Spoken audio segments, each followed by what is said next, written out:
पंडित जवाहरलाल नेहरू, जन्म सन 1889, मृत्यु सन 1964।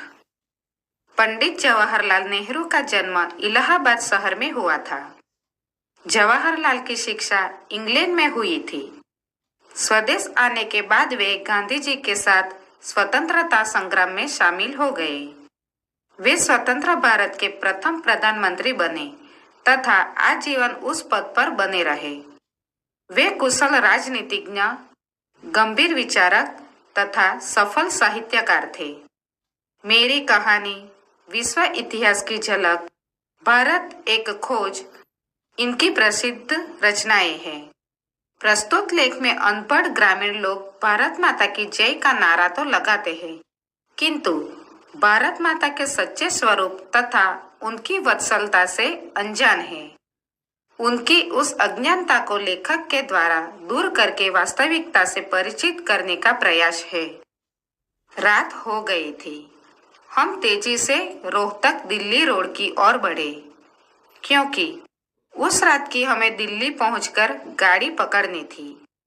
नींद मुझे बुरी तरह घेर रही थी। यकायक हमें रुकना पड़ा, क्योंकि बीच सड़क पर आदमी और औरतों की भीड़ बैठी थी। कुछ के हाथों में मशालें थी।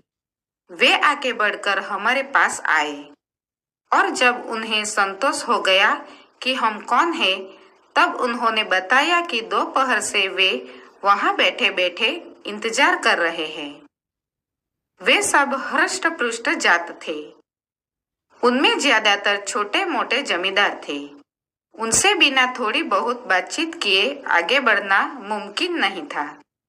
हम बाहर आए और रात के धुंधलेपन में हजारों या इससे भी ज्यादा जात मर्दों और औरतों के बीच बैठ गए। उनमें से एक चिल्लाया, कौमी नारा, और हजारों गलों में मिलकर जोश के साथ 3 बार चिल्लाकर कहा, वंदे मातरम। और फिर उन्होंने भारत माता की जय के नारे लगाए। यह सब वंदे मातरम और भारत माता की जय किस लिए है, मैंने पूछा। कोई उत्तर नहीं। पहले उन्होंने मुझे घूर कर देखा और फिर एक दूसरे का मुंह ताकने लगे। दिखाई पड़ता था कि वे मेरे सवाल करने से कुछ परेशान हो उठे। मैंने सवाल दोहराया, बोलिए, ये नारा लगाने से आपका क्या मतलब है? फिर भी कोई जवाब नहीं मिला।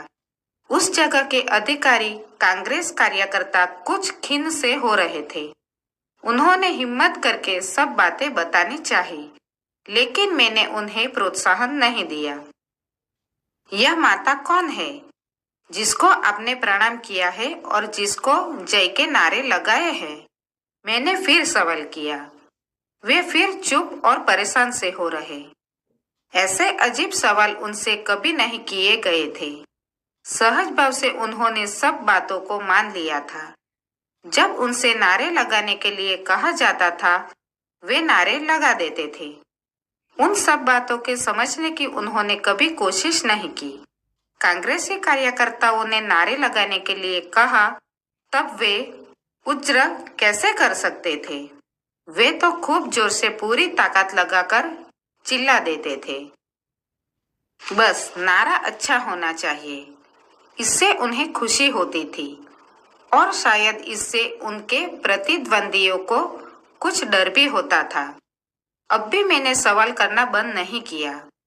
बेहद हिम्मत करके एक आदमी ने कहा कि माता का मतलब धरती से है। उस बेचारे किसान का दिमाग धरती की ओर ही गया, जो उसकी सच्ची माँ है, भला करने और भला चाहने वाली है। कौन सी धरती? मैंने फिर पूछा।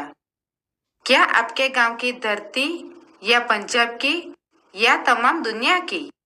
इस पेचीदा सवाल से वे और परेशान हुए। तब बहुत से लोगों ने चिल्लाकर कहा कि इस सब का मतलब आप ही समझाइए। कुछ भी नहीं जानते और सारी बातें समझना चाहते हैं। मैंने उन्हें बताया कि भारत क्या है, किस तरह वह उत्तर में कश्मीर और हिमालय से लेकर दक्षिण में लंका तक फैला हुआ है।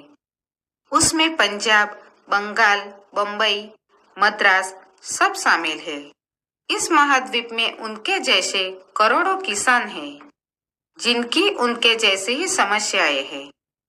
उन्हें किसी मुश्किलें और बोझ वैसे ही कुचलने वाली गरीबी और आफतें। यही महादेश हिंदुस्तान उन सब के लिए भारत माता है, जो इसमें रहते हैं और जो उसके बच्चे हैं। भारत माता कोई सुंदर बेबस असहाय नारी नहीं है, जिसके धरती तक लटकने वाले लंबे बाल हो, जैसा अक्सर कल्पित तस्वीरों में दिखलाया जाता है। भारत माता की जय, यह जय बोलकर हमने किसकी जय बोली? उस कल्पित स्त्री की नहीं, जो कहीं भी नहीं है। तब क्या यह जय हिंदुस्तान के पहाड़ों, नदियों, रेगिस्तानों, पेड़ों, पत्थरों के बोली जाती है? नहीं, उन्होंने जवाब दिया, लेकिन कोई ठीक उत्तर वे मुझे न दे सके। निश्चय ही हम जय उन लोगों की बोलते हैं जो भारत में रहते हैं, उन करोड़ों आदमियों की जो उसके गांवों और नगरों में बसते हैं। मैंने उन्हें बताया। इस जवाब से उन्हें हार्दिक प्रसन्नता हुई और उन्होंने अनुभव किया कि जवाब ठीक भी है। ये आदमी कौन है? निश्चय ही आप और आपके भाई।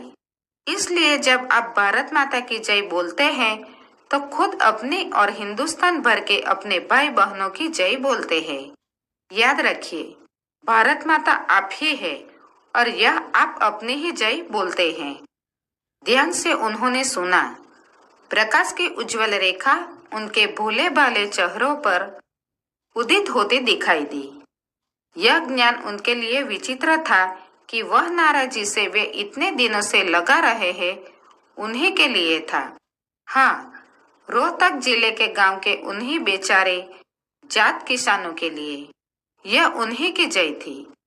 तब आइए एक बार फिर मिलकर पुकारे, भारत माता की जय।